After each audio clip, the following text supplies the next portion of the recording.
정영문 선생님 2번 하면 좋을 것 같아요. 안녕하십니까. 길보 아카데미 수학과 정영문입니다. 제가 받은 문제는 2번 고등수학 하 문제 받았습니다. 고등학교 1학년 3등급 이상 학생들 위주로 한번 설명을 해보겠습니다. 먼저 체크 포인트부터 찾고 시작하겠는데요. 문제 일단 읽고 체크 포인트가 뭔지 한번 확인해 보겠습니다.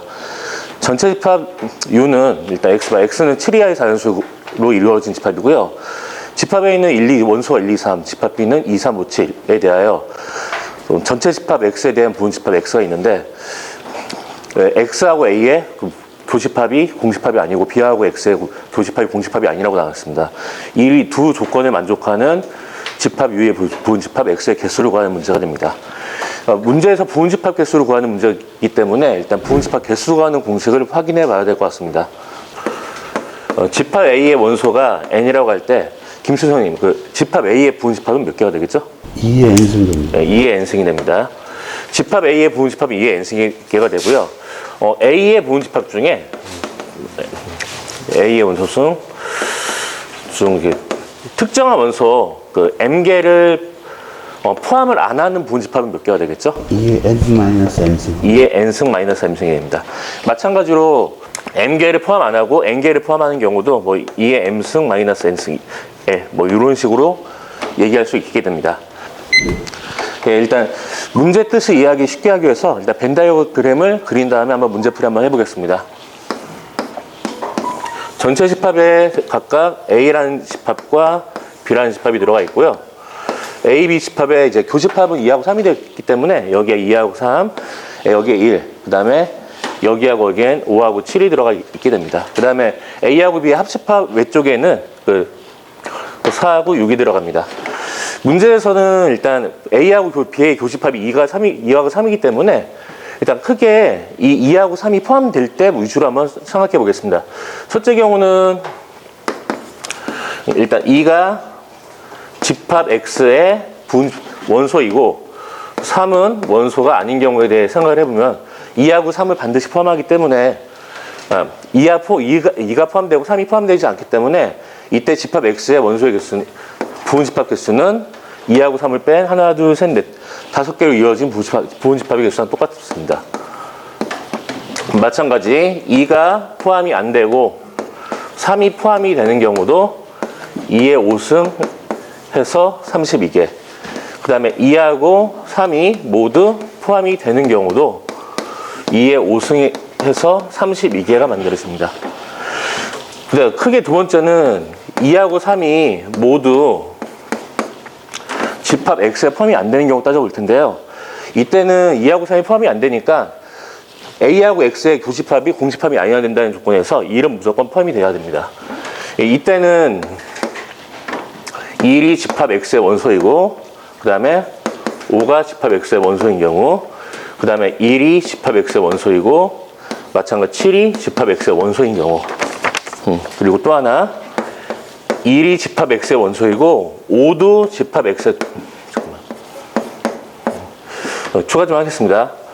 1이 포함되고 5는 집합 X에 포함되고 7이 포함이 안 되는 경우 마찬가지 7만 포함되고 5는 포함이 안 되는 경우 그리고 5하고 7이 모두 포함되는 경우 나눠갖고 따질 수 있겠습니다. 이때도 부분 집합 개수는 1, 2, 3, 5, 7은 포함되나 포함 안 된다 모두 따졌기 때문에 이때 부분 집합 개수는 각각 2의 4제곱이 됩니다. 2의 제곱이 됩니다. 네. 이렇게 모든 경우 수를 따져갖고 계산해주면은 각각 32가 3가지, 4가 3가지 경우 나오기 때문에 전체 부분 집합 X의 개수는 전체 합인 108개가 만들어집니다. 실제로 같은 경우는 부분 집합 개수 구하는 문제는 상당히 자주 나옵니다. 난이도 같은 경우는 몇 가지 나눠갖고 풀어주긴 했지만 상당히 좀 쉬운 편에 속하고요. 3등급 이상 학생 기준을 잡긴 했지만 사실 요 3가지 나누지 않고 그냥 2하고 3으로 만들 수 있는 부분집합 개수가 2의 제곱에다가 둘 다 포함이 안 되는 경우 한 가지를 빼줘가지고 그 세 가지가 되는 경우를 만들 수 있고, 이 경우 같은 경우는 굳이 세 가지가 안 나오고 2등급 이상의 학생들 같은 경우는 마찬가지 5하고 7로 만들 수 있는, 이 경우에 해당되는 게 1은 반드시 포함이니까 5하고 7을 갖다 만들 수 있는 부분집합 개수 4가지에서 모두 포함이 안 되는 경우 한 가지를 빼줘가지고 그냥 3 곱하기 2의 제곱 해가지고 약간 이쪽도 3 곱하기 2의 제곱, 이쪽도 2의 제곱 빼기 곱하기 2의 5승분, 이런 식으로 표현을 해주면 2등급 이상인 학생들은 좀 더 쉽게 이해할 수 있을 것 같습니다. 일단 저렇게 전개를 하실 때 사실 조금 긴장을 했어요. 혹시나 계산 실수가 나오지 않을까 싶은데 역시 계산을 정말 잘하십니다. 근데 학생들 입장에서는 저렇게 경우를 따지는 게 또 시험이라고 하는 걸 생각하면 좀 잘 안 될 수가 있잖아요. 그러니까 아까 선생님 말씀하신 대로 저거 딱 보는 순간 이제, 그러니까 우리 집합으로 생각하면 드모르간을 생각할 수 있으니까 그렇게 해서 여집합 또는 여사건의 형태로 푸는 게 애들도 훨씬 더 이해가 쉽고 또 계산도 정확하고 그럴 것 같습니다. 네, 일단 저거 계산 자체가 저렇게 따지는 게 굉장히 이 강평 시간이 쉽지 않은데 잘하신 것 같습니다. 정영문 선생은 그 문제를 많이 풀어봐야 돼요. 왜냐면 저런 설명을 곧이곧대로 묻는 대로 다 답변을 할 수 있는데, 그러면서도 학생한테 이해를 좀 쉽게 가게 하려 치면은 이런 경우 저런 경우 따져봐야 되는데, 그러려 치면은 문제를 많이 풀어봐야 돼요. 본인이 풀어보지 않고 그냥 어떤 문제들을 감으로 잡으면은 그렇게 해요. 딱 그렇게 어려워.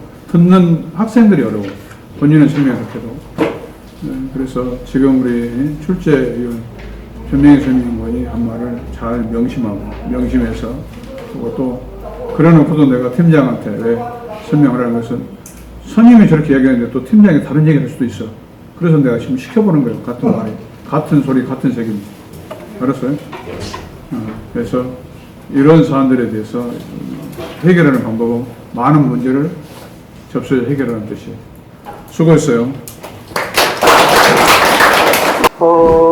이거 조금 학생들이 좀 따라하기에 조금 어렵지 않았나 싶어요, 그때. 그래서 뭐 그냥 이거를, 저희가 이제 여사건을 말씀드렸죠. 그래서 여사건으로 했었으면은 굉장히 쉽고 정말 간결하게 되게 단순하게 될 수 있었거든요. 그러니까, 왜냐면 이제 제가 생각하기엔 단순할수록 좋아요. 왜냐면 단순할수록 좋냐면은 학생들이 이제 따라할 수가 있잖아요. 그죠?